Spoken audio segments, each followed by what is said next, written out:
একটা সময় বাংলাদেশকে নেতৃত্ব দিয়ে বাংলাদেশের মানুষের মাঝে শেখ মুজিবুর রহমান এমন একজন নেতা ছিলেন যাকে বলা হয় এক চিত্রকারী চরিত্রের মানুষ বা ইউনিফাইং ক্যারেক্টার হিসেবে যাকে বলা হয়।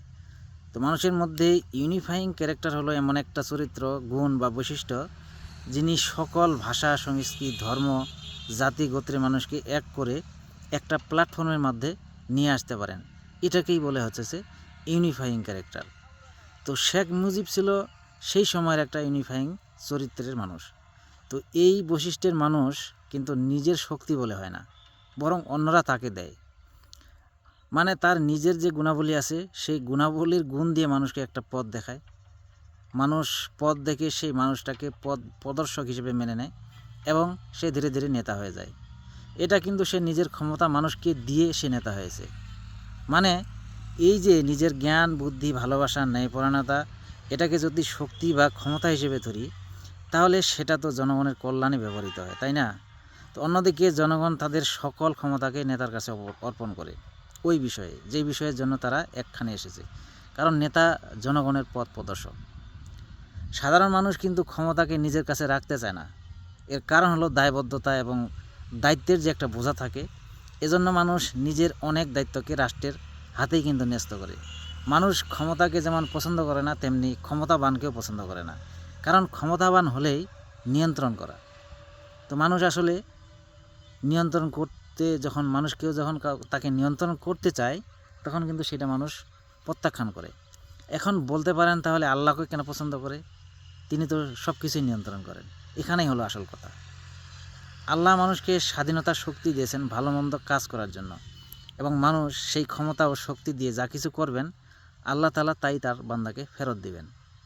এজন্য মানুষ ক্ষমতাবান মানুষকে অপছন্দ করে, কিন্তু যিনি ন্যায়পরায়ণ শাসক তিনি ক্ষমতাকে আসলে ব্যবহার করেন না, বরং জনগণ তাকে যে ক্ষমতা দিয়েছেন সেই ক্ষমতা জনগণের জন্যই ব্যবহার করে দেন। এটাই হইতেছে আসল কথা। তো শেখ মুজিব কি এখন বর্তমান সময়ে ইউনিফাইং ক্যারেক্টার? নিশ্চয়ই না। তো অনেকেই হয়তো বলবে গত 16-17 বছরে ছিল বা তার আগেও ছিল।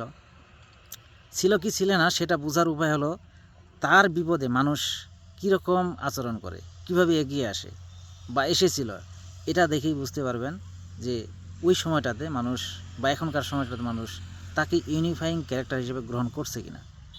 তো বললে হয়তো পক্ষপাতিত্ব বলবেন আপনারা, কিন্তু বলছি তবুও। যেমন জিয়াউর রহমানের মৃত্যুর পর, মাওলানা ভাসানীর মৃত্যুর পর, শহীদ ওসমান হাদির মৃত্যুর পর, তারপর এই যে সর্বশেষ খালেদা জিয়ার মৃত্যুর পর, তারপরে এই যে দেলোয়ার হোসেন সাঈদীর বিপদের সময় আপনারা কি দেখছেন? যা দেখছেন সেটা তো আপনারা সবাই জানেন, তাই না?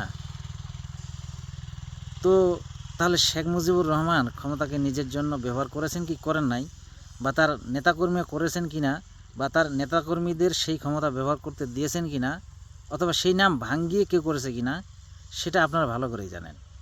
তো শেখ মুজিব নিজের জন্য ব্যবহার করেছে ক্ষমতা কিনা, এবং পরবর্তীতে তার কন্যা ব্যবহার করেছেন কিনা, তার নেতাকর্মীরা করেছে কিনা, কে করেছে না করেছে, ঘুরে ফিরে নামটা কিন্তু শেখ মুজিবুর রহমানের ব্যবহার হয়েছে। তো ফলে এই যে শেখ মুজিব এই যে ইউনিফাইং ক্যারেক্টার থেকে ধীরে ধীরে হারিয়ে যাচ্ছে কেন, এবং একটা সময় হয়তো তিনি বাংলাদেশে মানুষের কাছে এবং ইতিহাসের কাছে হয়তো তিনি অপ্রাসঙ্গিক হয়ে যাইতে পারেন। ঠিক একইভাবে খালেদা জিয়া কিন্তু এই মুহূর্তে একটা ইউনিফাইং ক্যারেক্টার। তিনি ইউনিফাইং ক্যারেক্টার কিনা সেটা তার অসুস্থতার খবর শুনে দেশবাসীর প্রতিক্রিয়া কী ছিল এবং তার মৃত্যুর পর মানুষ কিভাবে তার জানাজায় অংশগ্রহণ করছে সেটাই ছিল তার প্রমাণ। তো এই যে ইউনিফাইং ক্যারেক্টার থেকে তিনি কি অপ্রাসঙ্গিক হয়ে যেতে পারেন? হ্যাঁ, হতে পারেন। এটা তো তার দোষ না। যেহেতু তিনি বর্তমানে ইউনিফাইং ক্যারেক্টার হিসেবে আছেন এবং তিনি অলরেডি মৃত, তিনি আর জীবিত নেই। তো এখানে যদি তিনি ইউনিফাইং ক্যারেক্টার থেকে একটা বাজে ক্যারেক্টার হিসেবে চলে আসেন তাহলে এটা কিন্তু তার দোষ না। তো শেখ মুজিব বেঁচে থাকা অবস্থায় কিন্তু ইউনিফাইং ক্যারেক্টার থেকে পার্শিয়াল ইউনিফাইং ক্যারেক্টার হয়ে গেছেন। তো তাদের নিজের জন্যই সেটা হয়েছে কিন্তু, আর বাকিটা হয়েছে তার নাম দিয়ে ক্ষমতাকে যারা ব্যবহার করছে তাদের জন্য।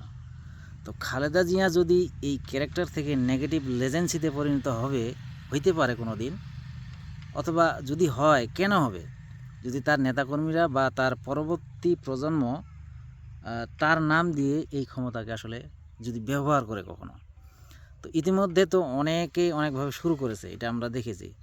তবে গত 16-17 বছরে যেভাবে হয়েছে ঠিক একইভাবে যদি হয় তাহলে কী হবে সেটা আপনারা অনুমান করছেন ইতিমধ্যেই আমার বক্তব্যের মধ্যে। তো বেগম খালেদা জিয়া একজন আপসহীন নেত্রী, যাকে গণতন্ত্রের ধারক বলা হয়। তাকে যেভাবে অফার করা হয়েছিল কিংবা তিনি ক্ষমতাকে ব্যবহার করে কিন্তু লাক্সারিয়াস লাইফ লিড করতে পারতেন, কিন্তু তিনি বলেছিলেন দেশের বাইরে আমার কোনো ঠিকানা নেই, দেশ এবং দেশের মানুষ এটাই হতেছে আমার আসল ঠিকানা। তো জনগণের জন্যই, দেশের প্রতি ভালোবাসার জন্যই তাকে প্রাসাদ থেকে রাস্তায় এক কাপড়ে বাইর হইতে হয়েছে, কত নির্যাতন সহ্য করতে হয়েছে। তো এটাকেই বলে হইতেছে ইউনিফাইং ক্যারেক্টার, কারণ তিনি জনগণের যে চাওয়া, যে ভালোবাসা, এবং তিনি যে ক্ষমতাকে ব্যবহার করেন নাই, তিনি যে একটা প্ল্যাটফর্মে মানুষকে নিয়ে আসছেন, এটা কিন্তু এই যে একটা ইউনিফাইং ক্যারেক্টার, এটা তার মধ্যে আছে। তো আশা করছি তার এই পরিচয়কে ব্যবহার করে কে ক্ষমতাকে ব্যবহার করবে না, নাহলে তিনি শেখ মুজিবুর মতোই হয়তো হয়ে যেতে পারেন।